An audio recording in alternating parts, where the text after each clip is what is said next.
Who in their right mind would want to be a CISO today, especially at a publicly traded company? Firmly in the regulatory crosshairs with SEC disclosure rules and a growing thicket of privacy and compliance regulations. Subject to quarterly interrogations by a well-intentioned board that may, or more likely, may not, understand the nature and the nuance of the threat landscape facing the company. Under constant scrutiny from members of the C-suite, such as the CFO, despite the fact that cyber threats are exponentially increasing, but the budget for security most definitely is not. Always hearing the sweet, whispering promise of vendors that can make all of this go away. If only you buy the upgraded triple titanium data ingest and support package. Finding the strength to motivate and manage an underpaid and overworked team to defend against the latest nation-state attacks, while constantly dealing with Dave from accounts clicking on phishing emails from Microsoft. No wonder the average CISO's employment tenure is measured in months and not years. I'm Chris Pullen, content strategist at CIO.com. And I'm Robin Das, Executive Director at Strategy at Davies from Comcast Technology Solutions. And welcome to Free the CISO, where, over the course of several episodes, we're delving into some of the more unique issues faced by CISOs today, sharing guidance for alleviating these issues, and, hopefully, freeing up a little more time for CISOs to take care of themselves and their teams, all while improving security and compliance. We're exploring the CISO's relationship with various groups across the organization, both internal and external. In the last episode, we pulled back the curtain and learned a bit more about regulatory challenge and the impact of compliance on security. What are we covering in this episode, Robin? Thanks, Chris. In any publicly traded company, the board of directors are chosen by shareholders and are responsible for representing the interests of the shareholder and broader stakeholders.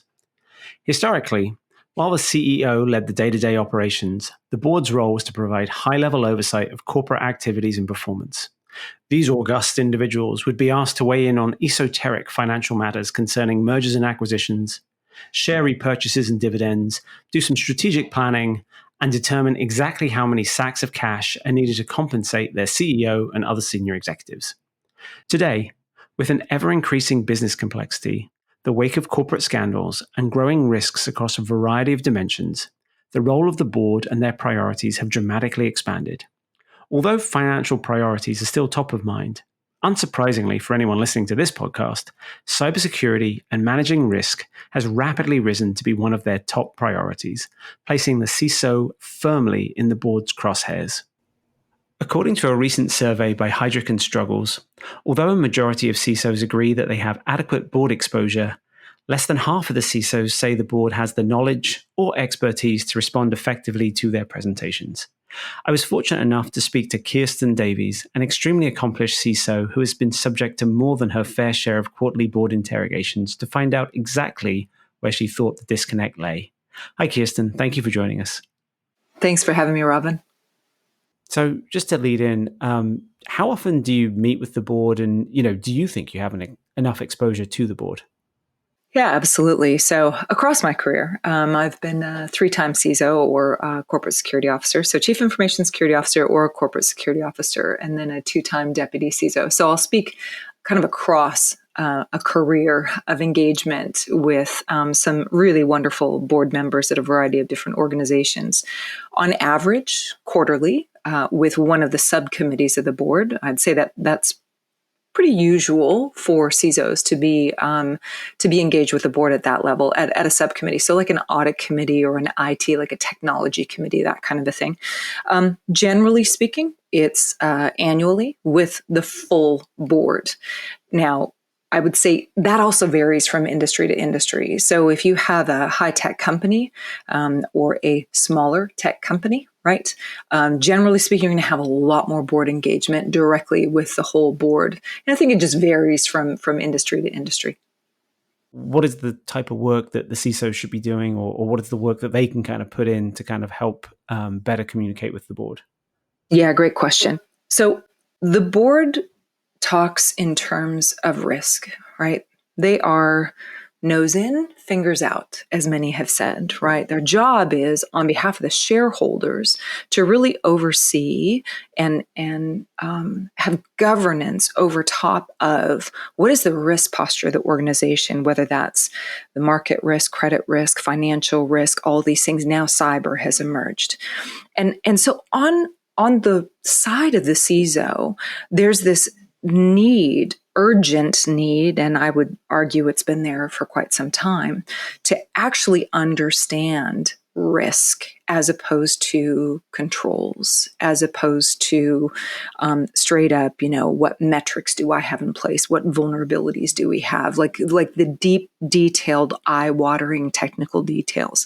There's a real need for CISOs to bubble up all of this information and apply what I would call both the art and the science of being a CISO. The science is all the technical detail. That all that data needs to be there. All that visibility needs to be there.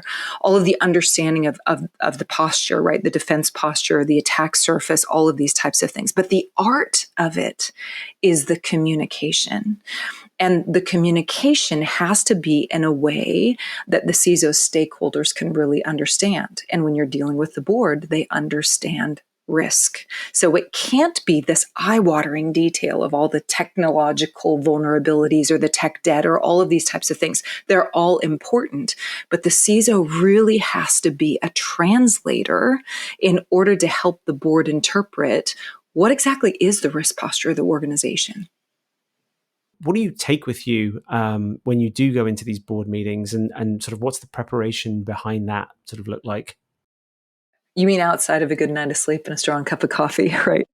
It's a great question, because I think it's a little bit different for every CISO because it's different for every organization. So I've had multitude of experiences where it could be anything from a certain number of pages of a PowerPoint deck, or it's no PowerPoint deck, but you do a pre-read paper that you assume has been read right before you come in. Or it can be a book, essentially a 3-ring binder that's produced for all of the things that the board is going to go through in that day to 3 days, depending upon what the cycle is around what those board members are meeting. All of that to say, there's an enormous amount of preparation that goes into this. In addition to the cycles of review and alignment with management, of course. So you never want to surprise your executives with anything when you're going to the board. This is something where everybody sits down and has a conversation around, what are the things that we need to be talking about.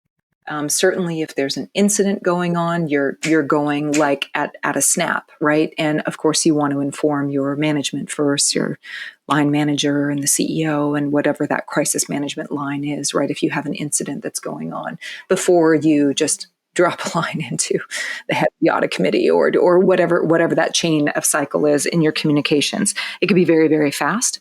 It can also be protracted. It could be, look, the board wants everything 2 to 3 weeks before they meet so that everyone does pre-read everything that's there.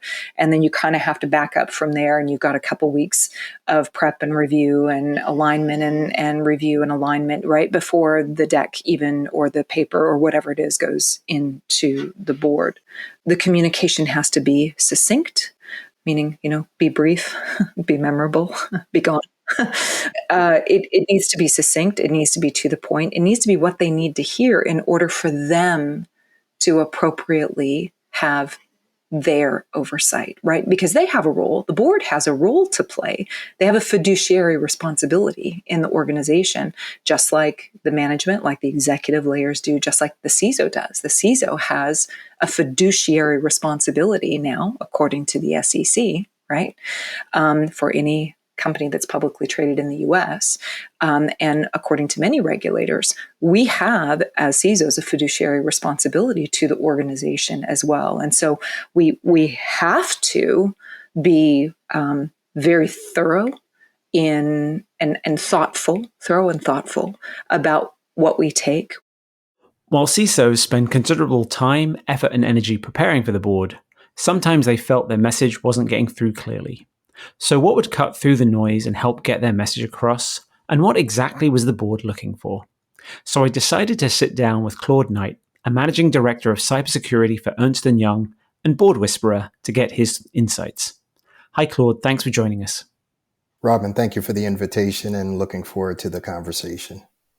So, just to dive in, over the past few years, in your opinion, how has the role of the board member changed and what exactly is driving this? Robin, I think we're seeing just increased accountability of board members across the board, to excuse the pun. Regulations clearly are a driving factor. So between the SEC and many other regulations, there's an increasing ask for oversight from the boards over top key risk, including cybersecurity. So the regulatory environment continues to drive that level of accountability. So board members have to continue to be educated and in tune with the risks so they can help coach the C-suite teams on how to put the companies in the best position to manage risks, specifically cybersecurity. And then thinking about cybersecurity versus other types of risk, how has that importance changed, or, how does that importance compare to other areas of enterprise risk? Yeah, we see cybersecurity as a risk that has penetrated the top 5 ERM, enterprise risk management framework, for probably the last 10 years now, and it continues to grow, but it is definitely a top risk that the boards continue to focus on.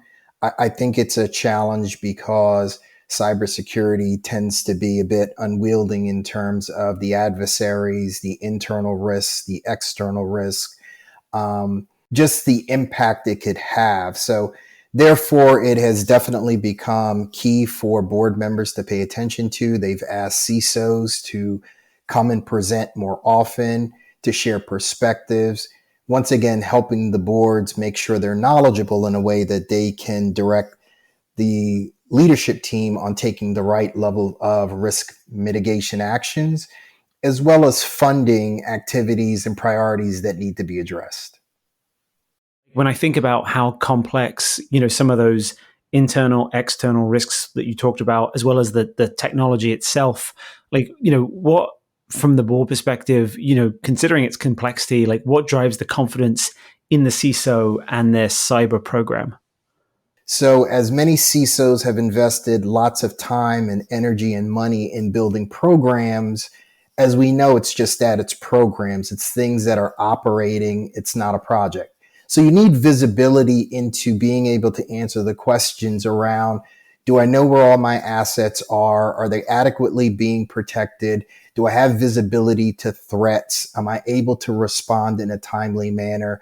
It's a bit of having that overall dashboard and visibility to know and get comfort whether or not your program is operating as the way it's intended. And if not, it gives you the ability to then adjust and then make any modifications that you need to fine tune that program.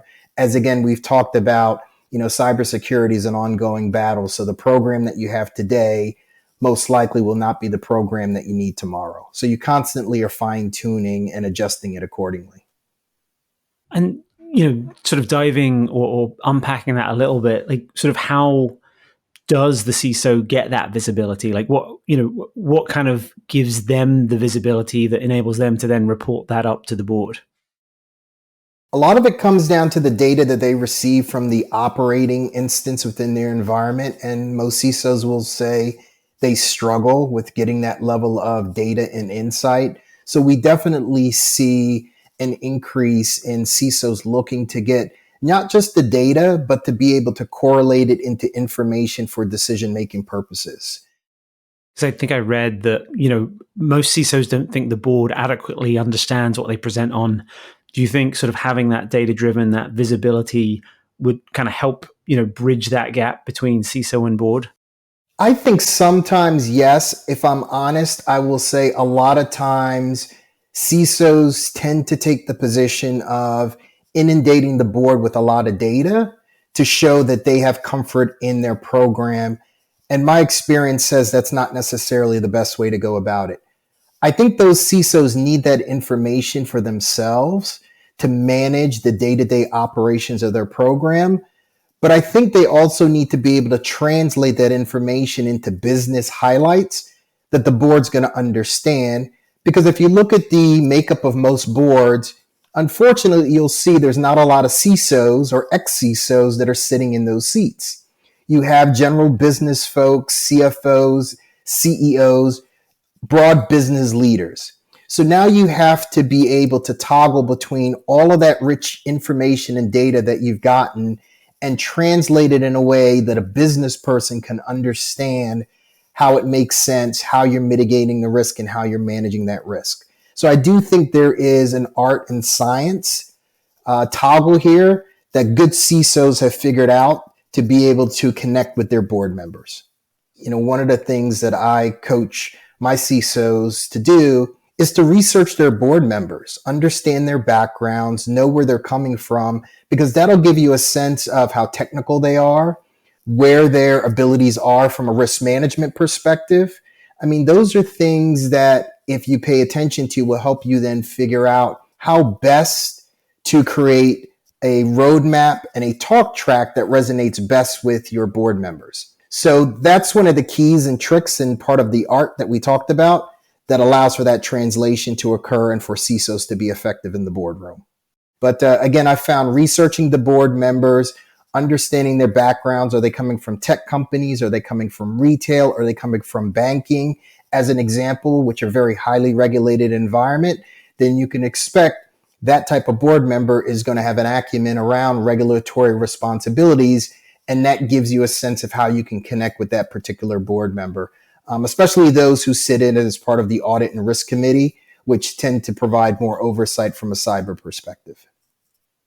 And then are there any things the CISO should be doing in between the board meetings to kind of almost prepare the ground? Like there's, I think you were talking about the education piece or sort of knowing the background of everybody. Any other thoughts that you have on in between those quarterly cadences, what a CISO potentially could be doing?